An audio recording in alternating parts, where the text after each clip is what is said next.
Heck, sign of the times, right? This moment in time, we've got the Davos founder out at the World Economic Forum. Did you see that news? It kind of got buried by the sell-off yesterday. But anyway, Klaus Schwab is out at Davos. No more. He started it, the World Economic Forum, and the World Economic Forum came to symbolize everything powerful about global economics, which is not really a good thing if you're, say, an American worker.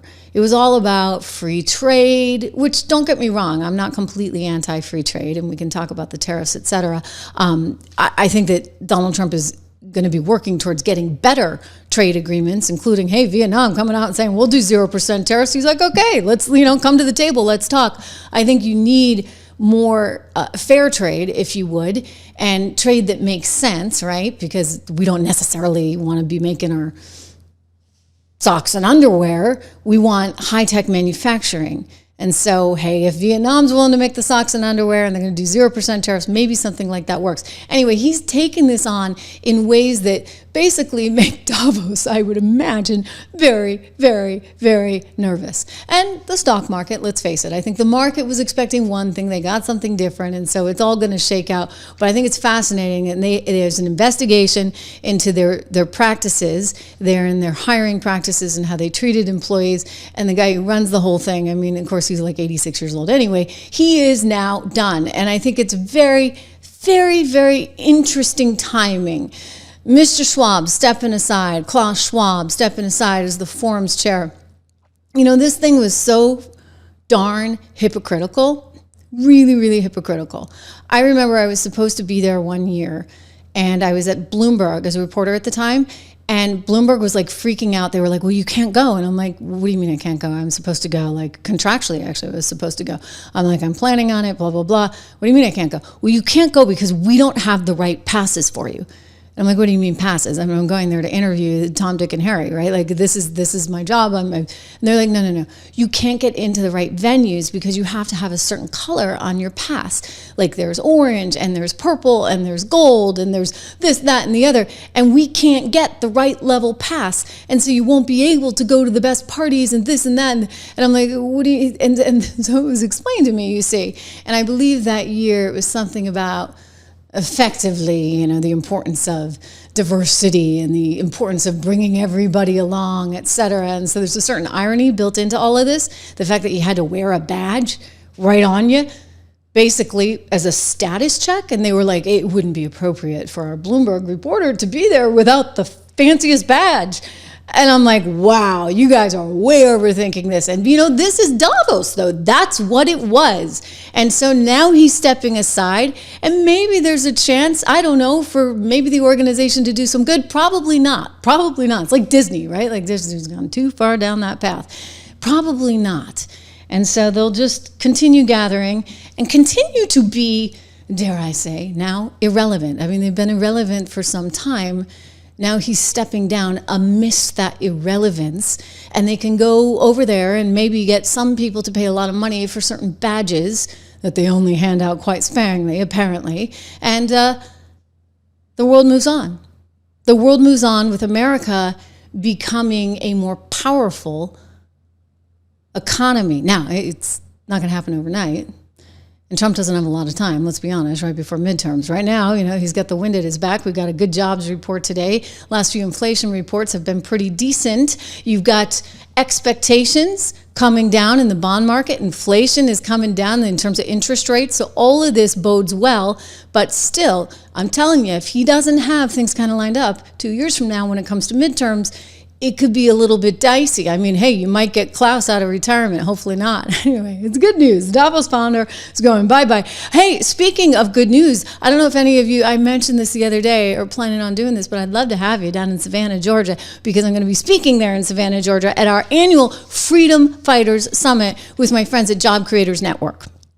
Job Creators Network just sort of believes in all the fundamental economic freedoms that I believe in. And we're going to have a great crowd there. We've got Kellyanne Conway, we've got my friend Grover Norquist, Steve Moore, Governors Youngkin and Kemp. We've got many, many members of the president's cabinet. Members of Congress are going to be there. We've got Mike Gallagher, who's a radio host, some of you may know. Myself, of course. My friend Sarah Carter, great investigative reporter. Bill Bennett. Ooh, we're going to ask him about education, right? He used to be a former Secretary of Education. Just a huge, huge roster of people. We've got Rob Schneider, you know, the comedian Rob Schneider. Also, music from Lee Greenwood. Lee Greenwood is going to be performing.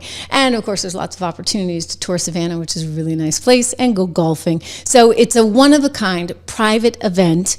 You get a special discount. Did I put the discount up? I'm going to put it in the show notes, but let me make sure I include that for you. Here, discount code SALEM, because you get the second ticket at 50% off. So again, I'd love to see you in Savannah, Georgia. I forgot to tell you the dates. May 1st and May 2nd, I'm going to be there. I hope you're going to be there too. Spirit-filled. Good to see you back on the program here on this Friday. Always love seeing you and appreciate all your generosity. Indeed, it's very, very kind of you. Best news reporting with the model and singer and reporter, Trish Regan. Thank you so much. You know that I'm a singer. Yes, indeed. Maybe I'll have to get up and sing with Lee. This is really quite something to show you. Snow White has been effectively, I think, the pinnacle of DEI nonsense. And Disney perhaps is starting to realize that a little bit too late. They have just announced that they are canceling Snow White's cousin, Rapunzel.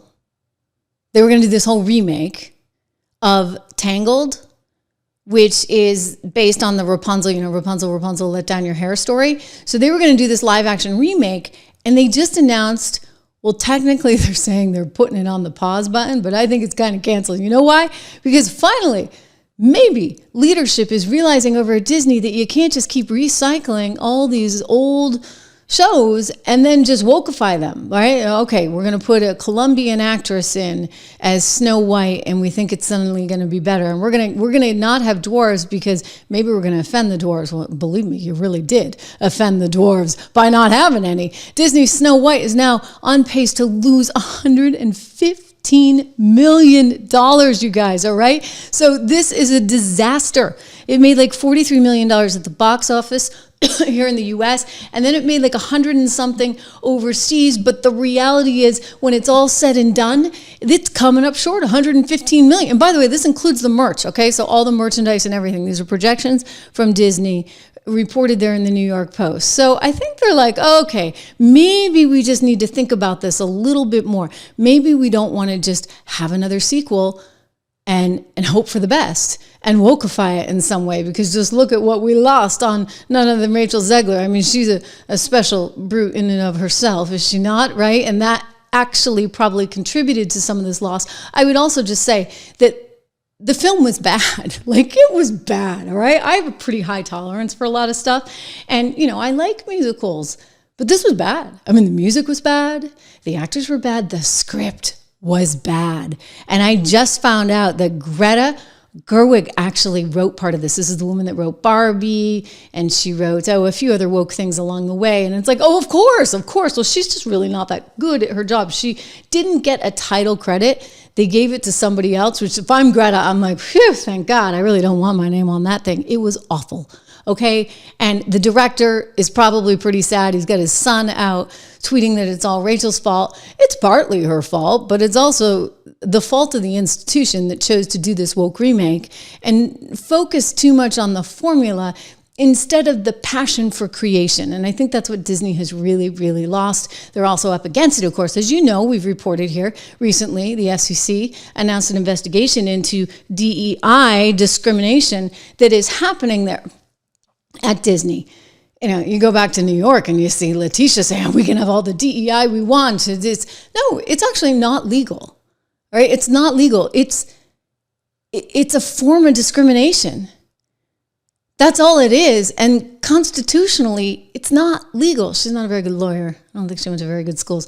Anyway, Brennan Carter making the point over and over again here. I've talked to you guys about this, about inclusion standards across ABC actually being illegal, because you can have, inclusion standards that say we have 50% of regular and recurring characters that have to be drawn from underrepresented groups. When we may have, they may have, and I think in fact they did this, they forced certain racial and identity quotas into every level of production, which I hate to say it, But like, if that's how you're hiring people, you're going to wind up with things like this, which is why shareholders ought to sue them too. I mean, the investigation by the FCC is all fine, but I wouldn't be very happy as a shareholder in Disney. And so I think they're coming back to reality here, and they're like, okay, we're getting rid of our DEI programs. We had 2 of them, and we're getting rid of Rapunzel. That's not going to happen, or at least we're going to put it on hold until we can figure out exactly what the market wants, because the administration obviously is breathing down our backs saying you can't do this. And then you've got the actual ticket goers that don't want these products that you guys keep trying to sell. Like, that's kind of sort of basic.